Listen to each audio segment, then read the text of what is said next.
Transmitting from the Mojave Wilderness in Joshua Tree, California, now is the time for Desert Oracle Radio, the voice of the desert.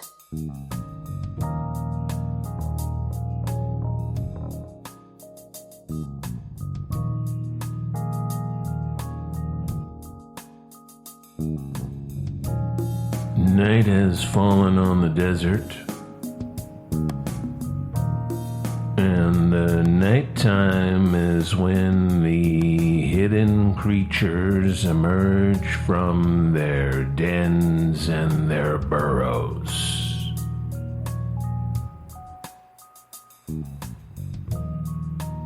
The badger, the desert kit fox, the kangaroo rat, the mountain lion, the scorpion, out they come into the cool, dark night. A cooler, dark night, anyway.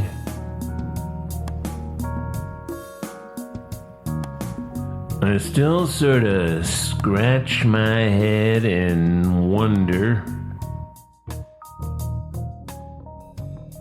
I wonder why Woden cursed me to live amongst the humans when I hear one of them say something like, well, isn't the desert just a bunch of sand, desolate wasteland? I hardly hear anybody say that anymore. Because the one good thing that has come from Mark Zuckerberg is that because his evil company bought a little phone app called Instagram, lots of people today know that the desert is a wild and beautiful place.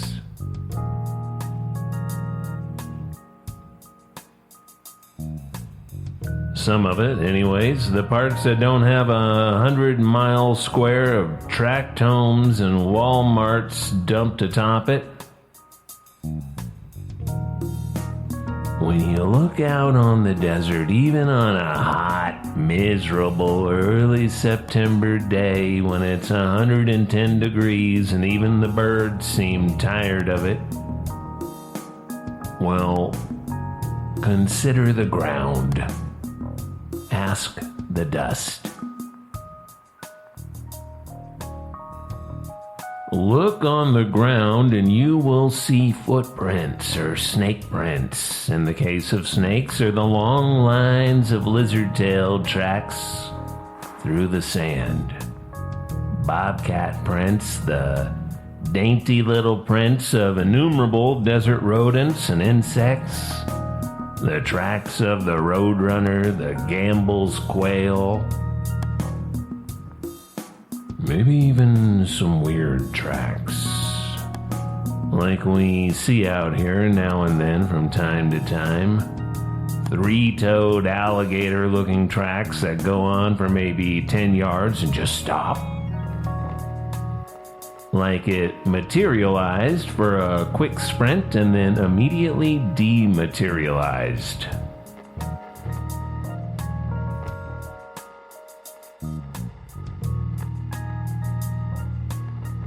Mat and demat. That's the jargon my ancestor Meade Layne came up with nearly a century ago during his research and travels across California, Arizona, and beyond.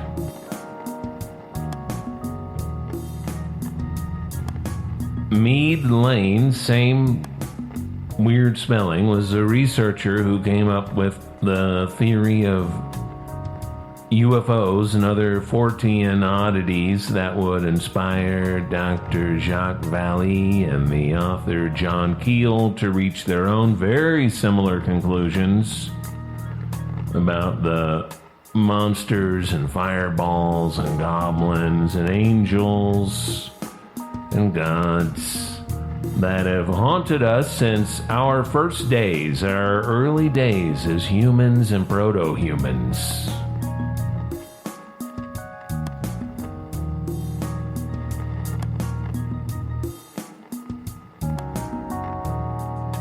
Matt is when the thing materializes from the electromagnetic spectrum, perhaps, maybe from another dimension, sure.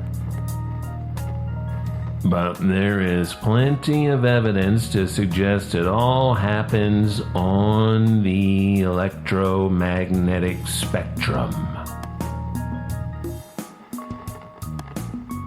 Well, spectrum is an interesting word.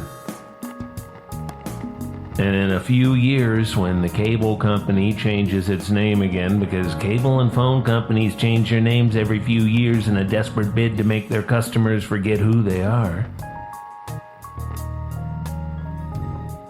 we will perhaps begin using the word the way the ancient Romans did. The way scientists still do.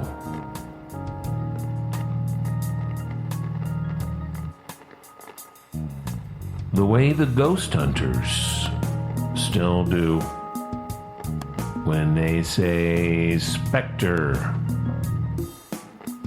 In Latin, spectrum and specter are variations of the same word. Some say spectrum came first, meaning simply the spectrum of visible light as seen in a rainbow or through a crystal.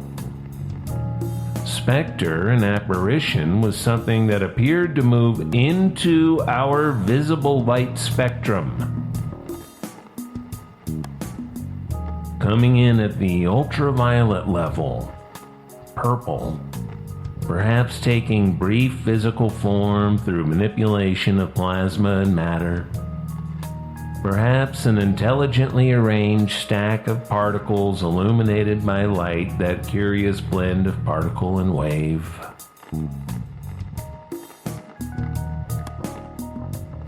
What you know by now is to be seen, to be noticed, to maybe run through a classic routine with the human percipients, such as a landing of a craft or a brilliantly lit up fairy house with walls of glass, as the Celtic peoples so often see in nature, or a big hairy monster with glowing red or blue eyes stomping around a forest campground late at night. Or an angel appearing at your bedside to tell you old Uncle Joe had a stroke and is going to heaven to be with Mother Mary and his siblings. Well, after the mission, the specter demats. It dematerializes.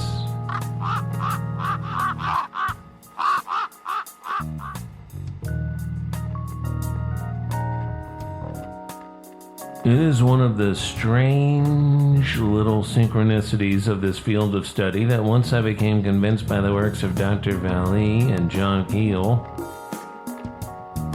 regarding the probable origins of so many of our visions and apparitions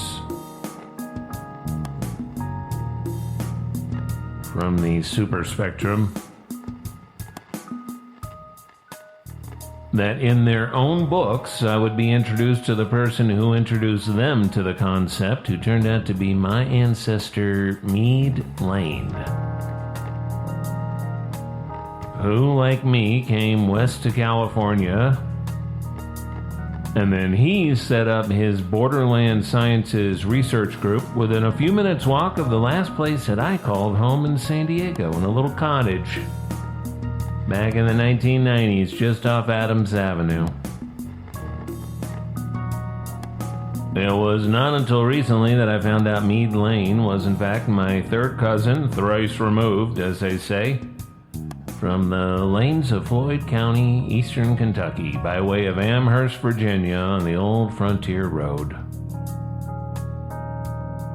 You know, when I discovered this, it gave me a weird feeling.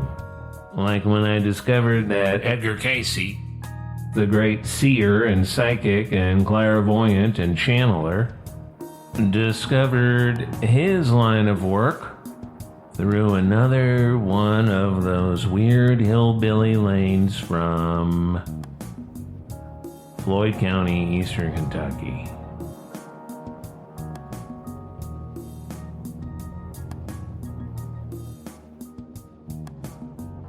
Edgar Cayce was a strange child with a sweet disposition. He was often said to keep company with his invisible friends, the little folk, as they were called, in Hopkinsville, Kentucky, which would later become known around the world as the location of a farmhouse where little goblins terrorized a family all night long back in August of 1955.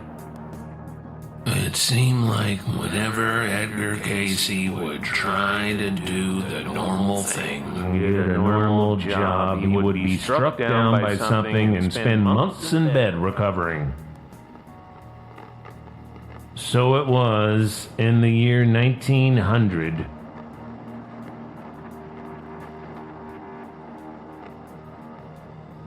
That his attempts to be a respectable insurance salesman ended back in bed, living for a year with his parents again, utterly unable to speak. A complete loss of speech.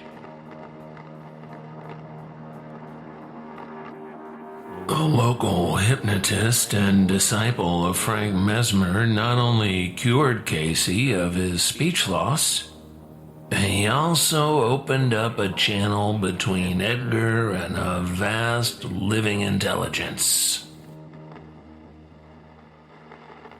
that John Keel would later call the Superspectrum, that Philip K. Dick would call Valis. And Edgar Cayce would go on to global fame as a Christian mystic and miraculous healer, the sleeping prophet as he was known, because when the hypnotist put Cayce into this state, he would go limp. Asleep but for his voice, which was now strong and true. The hypnotist was Layne, Albert C. Layne, again with the odd spelling. From this eastern Kentucky clan, people who made no mark on the world except in these esoteric fields of study. It was Dr. Layne who created the term readings for his sessions with Edgar Cayce. So today we call them psychic readings, tarot card readings, oracular readings. Some people thought he might have been running the whole show. But as Edgar got his voice back and was soon busy healing the people of Hopkinsville, it was decided that the Christian God must have blessed these strange sessions. These are the deeply weird wires that connect us to a vast realm. Much like when light behaves as waves or particles depending on what we're measuring. You will find the whole history of this strange and haunted planet contains innumerable links between you and exactly what you're looking to find. I learned this as a newspaper reporter decades ago. When something bizarre happens, start looking around and you'll find a lot of connections between the players. Now, I'm not talking about UFOs or Bigfoot. I'm talking about crimes, riots, fires, things that make a mark on the world. Some kind of weird thing that triggers a series of events. Sometimes these can be explained partially by proximity, although never completely.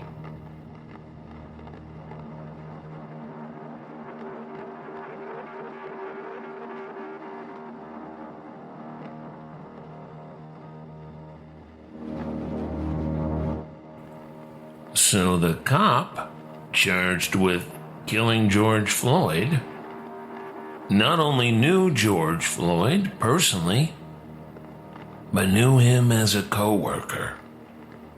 They had worked together at Walmart and took different paths in life, you might say. But those paths came back together to finish off both of them in one way or another.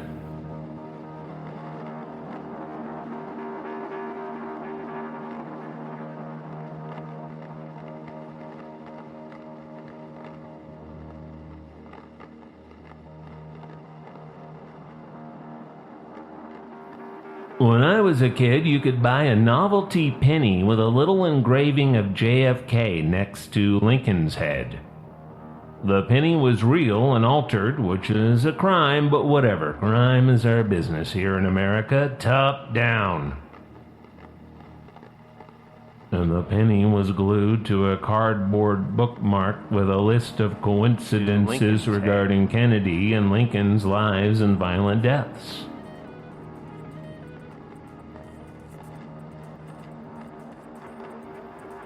Both were sacrificed by the evil that lives at the heart of this country, human sacrifices. Great bloody rituals performed for public consumption. Lincoln murdered by a lone nut in a theater filled with an audience of Washington insiders. Kennedy murdered for the press and the cameras to be seen by a horrified world.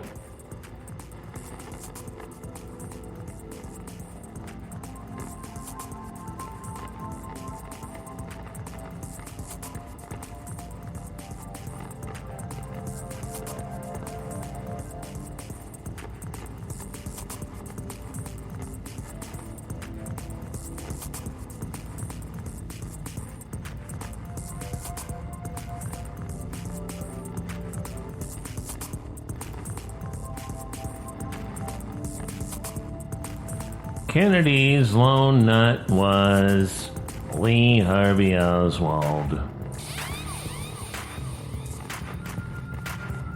Someone who renounced his citizenship, moved to the Soviet Union, and somehow came right back to the USA with no questions asked, where he immediately shows up in the news doing strange things, like advocating a fair deal with Cuba. He did this outside the International Trade Mart office building in New Orleans, where he handed my mother a hands-off Cuba flyer when she was returning from lunch to work in Clay Shaw's building, the International Trade Mart, the corner of Camp and Common Streets. It was on the TV news that night, the strange performance.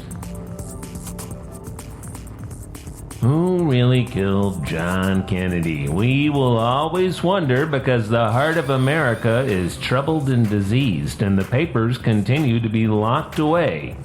Oh, just for another 20 years, and maybe another 20 years after that, forever. Some say the godfather of New Orleans, Carlos Marcello, ordered the hit on both Kennedys after they teamed up to break up his syndicate. You know, in the Godfather movies, when the mafioso takes the fifth and the hearing 100 times and everybody's going crazy because he's getting away with it? That was Carlos Marcello in real life. I wish I'd known more about this stuff when his grandson sat next to me in 3rd grade at a rundown Lutheran school in New Orleans East, of all places. Because it turns out the family was hiding the kids from the hitmen from the other families, who were not even allowed to visit New Orleans without the Godfather's permission.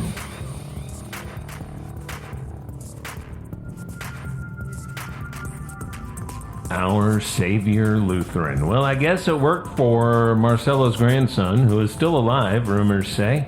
You can't even find out the kids' names on the internet, so I will not mention his on the radio. My 3rd grade history project was a photo album full of clippings from JFK's assassination. in the aftermath. My mother kept them all.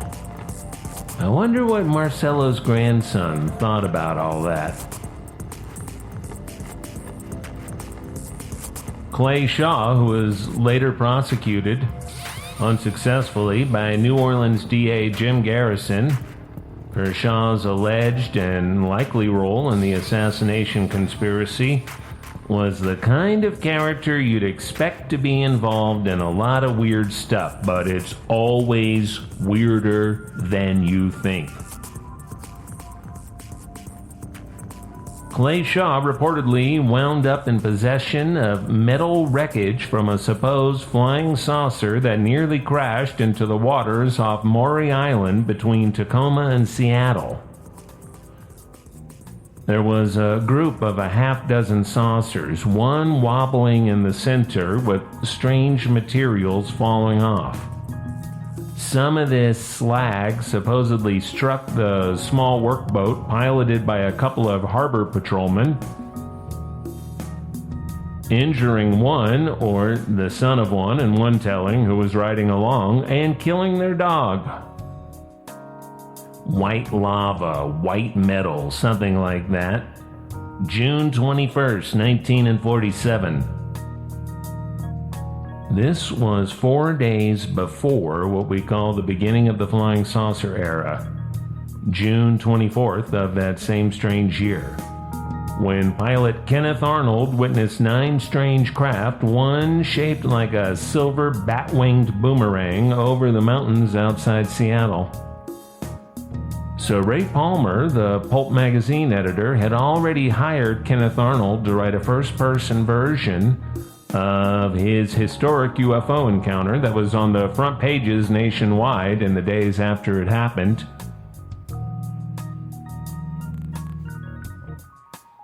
When Palmer heard from one of the men who supposedly witnessed the Maury Island incident, he asked Kenneth Arnold to investigate. Arnold, in the weeks after his original sighting, had already racked up another 3 sightings. Because, as you learn, you don't just have one close encounter. Maybe you only remember one close encounter.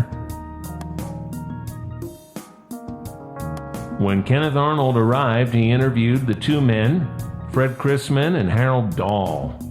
He collected the samples of the stuff and quickly called Army Air Force Intelligence Officer Lieutenant Frank M. Brown, someone he just happened to know.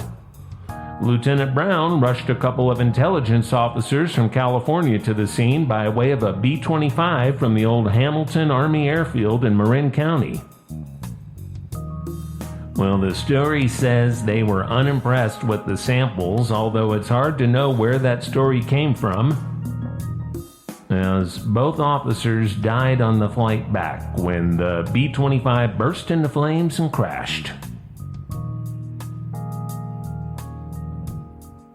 If the name Fred Chrisman sounds familiar, it's because this same shady character, who wasn't really a harbor policeman on Maury Island at all, would later be identified as one of the 3 tramps on the grassy knoll on November 22, 1963, standing just behind the crowd waiting to see President John F. Kennedy's motorcade come by that day in Dallas.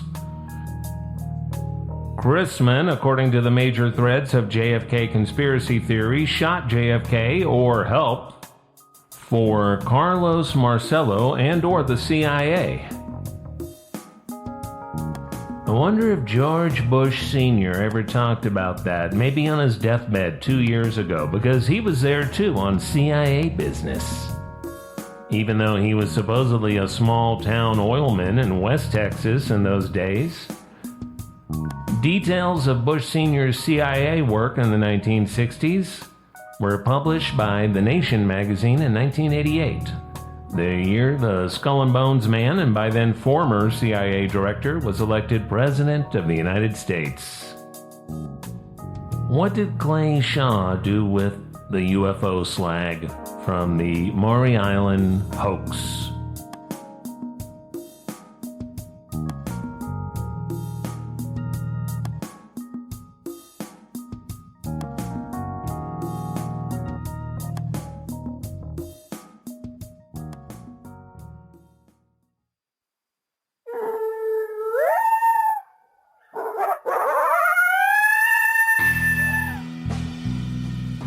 From Amboy to Zzyzx and across the great Mojave wilderness, you've been listening to Desert Oracle Radio, and I am your host, Ken Layne. The soundscapes you heard right up until this point were all by our own RedBlueBlackSilver. I gotta say that because I say the credits during the closing theme music, which is the only music on this show you will generally hear that is not by RedBlueBlackSilver. I did a little remote viewing experiment with some of you last week. Thanks for sending your descriptions and sketches. One I got said, on your table, it's a binding of desert oracles. My wife says it's an armadillo. Got a lot like that. Very funny, people. Two different people, apparently of no relation, wrote in to say that they saw a cartoon character figure, with one saying it was Snoopy, the cartoon dog. One listener sent in a sketch of something like a vine or a curious ladder. I'll post the picture tonight. Sorry I haven't gotten around to it this week. But it's a little tripod made of metal, the kind you put on a table for a camera or an audio recorder, with a little nubbin you screw into the device. Very simple, clean lines, so I thought that might make an impression. We'll try again. Trying is how you learn. That's what they say in the Zoom meetings we have instead of school now.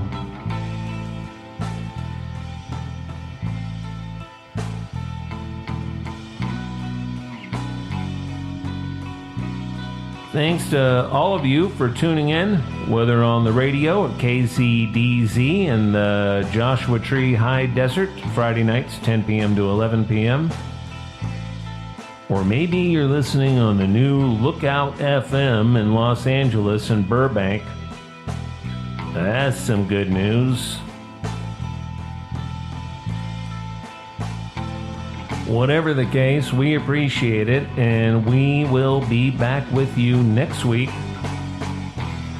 Watch out for this heat wave and everything else, and good night from the voice of the desert.